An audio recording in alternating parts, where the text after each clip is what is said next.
उनका स्वागत करें। राम जो जन जन की आत्मा में विराजते हैं और उनका मंदिर का प्रतीक चिन्ह जो कि हम सब के अंदर धर्म को धारण करने का एक सदमार्ग दिखाता है। आप सबसे अनुरोध है कि जोरदार तालियों से भैया रहे तो देख के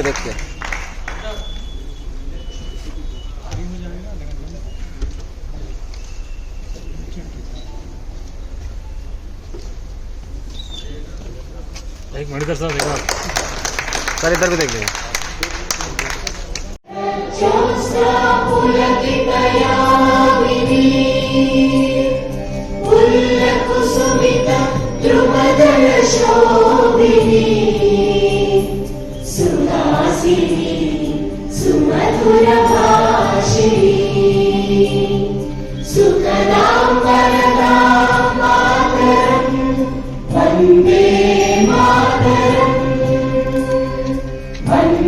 विनम्र स्वभाव के उन्होंने कहा कि राशि न खोलिए, एक निश्चित क्रम तक उसको रखा गया है सहयोग राशि को। उसमें हमारे प्रबंधक महोदय, तो सबसे पहले हमारे बीच में डॉक्टर अनार सिंह जी।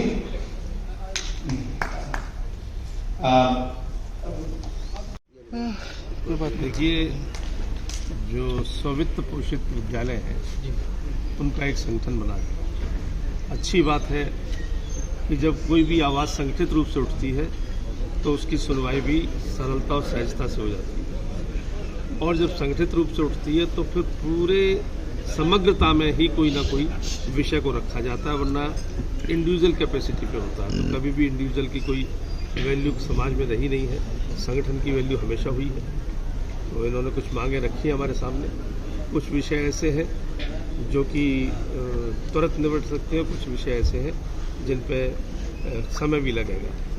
तो जहाँ इनका योगदान है शिक्षा के प्रति, तो इनकी जिम्मेदारियां भी बनती हैं। तो मैं तो हर समाज के हर व्यक्ति से, चाहे वो सत्ता से जुड़ा हुआ हो या व्यवस्था से या जनता से, अधिकार मांगे तो कर्तव्यों की भी उसको चेतना होनी चाहिए। तो ये दोनों ही एक ही सिक्के के दो पहलू हैं, उतना ही कहना। सर, जैसे शिक्षा व्यवस्था में हमेशा बात होती है फीस वृद्धि की और सब समस्याओं की, जैसे विद्यालयों में हर अलग अलग मानक है, हर विद्यालयों में अलग अलग फीस व्यवस्था है। तो संगठन के माध्यम से एक का प्रयास किया जा रहा है, उसके तहत आपसे कुछ मांगे की गई, उसको कैसे पूरा होगा? क्या मांग पत्र मेरे सामने है जी, अभी इन्होंने प्रस्तुत किया है। इस पर अध्ययन करेंगे कि कौन सी समस्या का निराकरण कैसे होगा, उसी हिसाब से करेंगे। सर, आज 75 जिले से अलग अलग लोग आए हुए हैं, उनको आप किस तरीके से सम्मानित करेंगे? और एक सबसे अहम है जो संगठन ने लिया है कि एक 11 साल का बच्चा जो IAS और PCS के बच्चों को ट्रेनिंग दे रहा है, उसके लिए क्या कहेंगे? देखिए, उसमें विलक्षण बुद्धि है जो व्यक्ति 11 साल का। मैंने खुद उससे प्रश्न किया कि जो विषय आप जैसा मुझे बताया गया कि वो IAS PCS या IPS को ट्यूशन का देता है, तो अगर वो देता है तो मुझे कहाँ से वो ज्ञान प्राप्त होता है? तुमको तो बोला अध्ययन से। तो एक बात निकल के आती है कि अध्ययन में बहुत ताकत है। वो अध्ययन जो जितना करेगा वो आयु नहीं देखती, तो उसके अध्ययन से जो ज्ञान प्राप्त हुआ है उसका वितरण करता है वो। तुलसीदास जी पे आज रिसर्च हो रही है, तुलसीदास जी पे कोई डिग्री नहीं थी। कालिदास पर रिसर्च हो रही है, कालिदास पे किसी यूनिवर्सिटी डिग्री नहीं थी। तो प्रतिभा कोई डिग्री का मोहताज नहीं होती, प्रतिभा प्रतिभा होती है। ठीक है, इसको पढ़ाता है वो। ऐसे होनहार बालक को आज हमारे राष्ट्रीय एसोसिएशन ने ये घोषणा किया है कि इस बालक की पढ़ाई का पूरा जिम्मा, जितनी अच्छे से अच्छे इंस्टीट्यूशन में उसको शिक्षा दिलानी होगी, ये संगठन करेगा। साथ ही साथ चूंकि वो ऐसा छात्र है जो कि एक हमारे लिए, इस देश के लिए धरोहर हो गया, और हमारे यशस्वी प्रधानमंत्री आदरणीय मोदी जी का सपना भी है कि हमारे देश के जो छात्र हैं वो विश्व के पटल पे स्थापित हों, विश्व में भारत का नाम करें, और वो करना देखना आप सामने आपके। अच्छा, आज के इस कार्यक्रम में सम्मान भी बहुत से लोगों का हुआ है। आज हमारे बीच में जो हमारे संगठन के सदस्य हैं, 2119 मेंबर में से 15 ऐसे मेंबर थे प्रबंधक, जिन्हें भारतीय जनता पार्टी ने अपने टिकट पर एमएलसी का चुनाव लड़ाया और 15 एमएलसी चुन करके हमारे आए। वो हमारे बीच में उपस्थित हैं अभी भी। सभी लोग आपके संगठन से? सभी लोग हमारे संगठन के हैं और सौभाग्य हमारे संगठन का है उन जनप्रतिनिधियों का जो परिषद के मेंबर हुए चुनाव जीत करके, आज उन्हें हमें सम्मानित करने का मौका मिला। अमूमन आपने देखा होगा कि जनप्रतिनिधि या नेता या मंत्री या सांसद विधायक लोगों के सम्मान करते हैं, लेकिन आज हमारे प्रदेश संगठन ने उनका सम्मान किया। साथ ही साथ 22 राज्यों के प्रदेश के अध्यक्ष भी आज आए थे, आए हुए हैं, बैठे अभी भी हैं, क्योंकि राष्ट्रीय संगठन का निर्माण करना था।